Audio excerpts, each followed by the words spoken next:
أهلا بيكم يا جماعة في حلقة جديدة من سام AI Hub.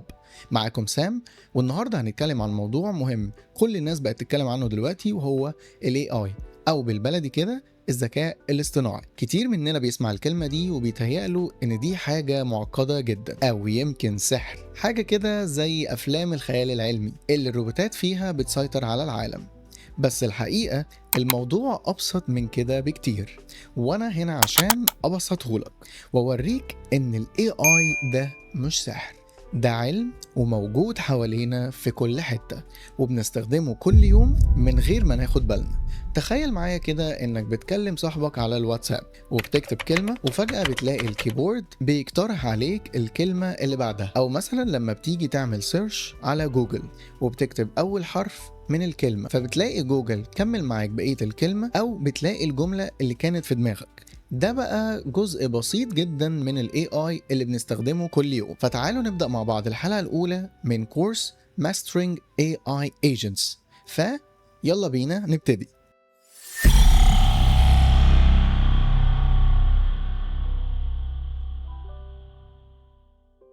يلا بينا نبدأ مع بعض أول حلقة، ولكن قبل ما أبدأ في الكورس بتاعنا، الكورس ده معمول لمين؟ الكورس ده معمول للناس اللي سنها من سن 18 فيما فوق. هيفيدك في شغلك، في دراستك، في أي حاجة. ال AI حاليا بقى مسيطر على العالم كله. فيلا بينا نبدأ ونقول What is an AI agent؟ طيب، أول ما نبدأ ونتكلم مع بعض عايزك تفهم معايا وتتخيل كده. لو أنت دلوقتي مثلا ماسك الموبايل بتاعك وبتكلم واحد صاحبك على الواتساب، فبتيجي تكتب له مثلا كلمة في الشات بينك وبينه زي مثلا السلام عليكم، فبتلاقي بيقول لك الكيبورد بيقول لك وعليكم السلام، عايز تكملها فبتدوس كمل كمل كمل زي ما احنا بنعمل على طول. ده اوريدي AI. كذلك لو احنا بنستخدمه مثلا على اليوتيوب، فبنيجي نكتب مثلا في اليوتيوب سام اي اي، فبيقول لك سام اي اي هاب، فبيقترح عليك. ده اوريدي اي اي، فاحنا اوريدي بنستخدمه من زمان جدا. طيب، اول حاجه كده لازم نفهم ايه هو ال LLMs اللي هي Large Language Models. طيب، ايه هي Large Language Models دي؟ هي نماذج اللغه الكبيره. ببساطه كده تخيل ان هي عقول الكترونيه ضخمه جدا اتدربت على كمية معلومات، اتغذت على كمية معلومات كبيرة من الانترنت، زي كتب، مقالات، محادثات، أكواد.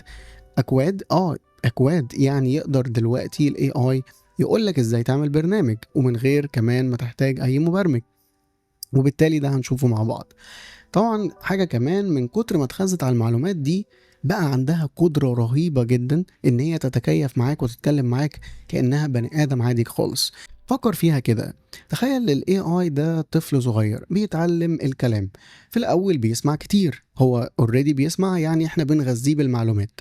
بعد كده بيبدأ يربط الكلمات بينها وبين بعض، بعد كده يكون جمل بسيطة. بعد كده مع الوقت والتدريب بيبدأ يكبر ويبقى فاهم ويقدر يطور نفسه ان هو قادر يعمل محادثات معقدة جدا.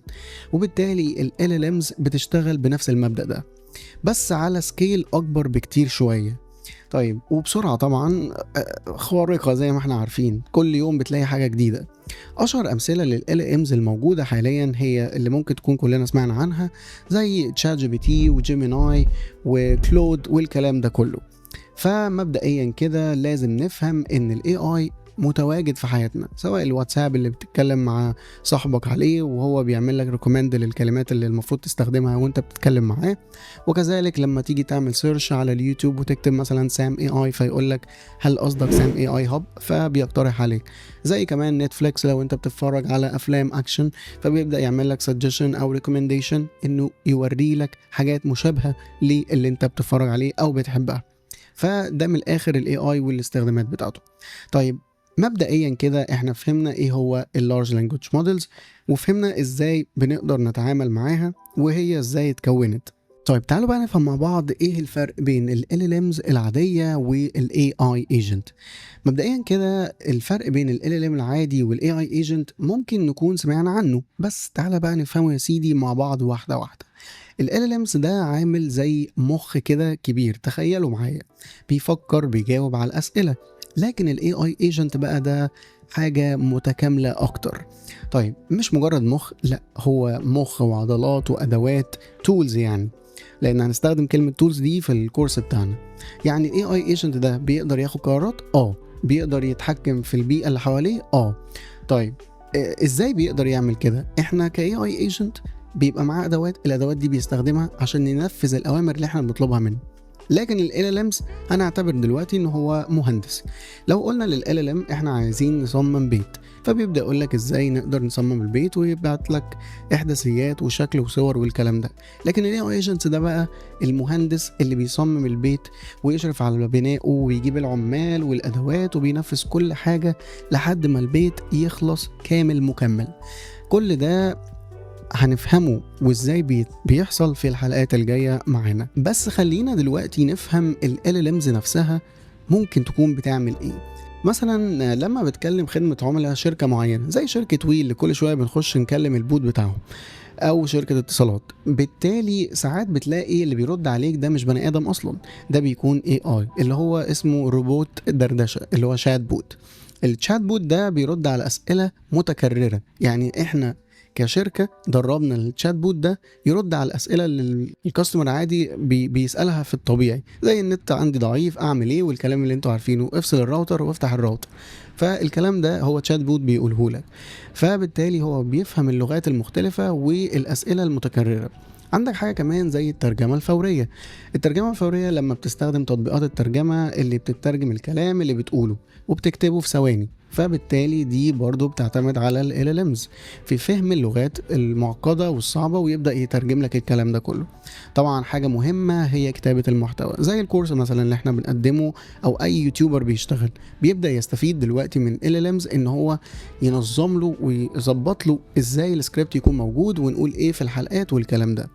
طيب مثلا عندك شركات الماركتينج، لو مثلا في شركة بنفهمه الشركة دي محتاجة ايه، فبيبدأ يقول لك ازاي نشتغل على الشركة دي وهكذا، زي البوستات والكلام اللي بتنزل على السوشيال ميديا. كل ده بيكون متجهز دلوقتي بالاي اي.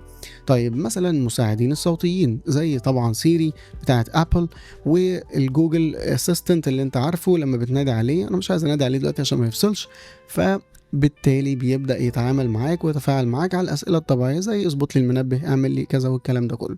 شايف بقى الموضوع قد ايه مش خيال علمي ولا حاجة، هو الموضوع بسيط، كل الفكرة ان احنا نكون عايزين نفهمه ونتعلمه ببساطة.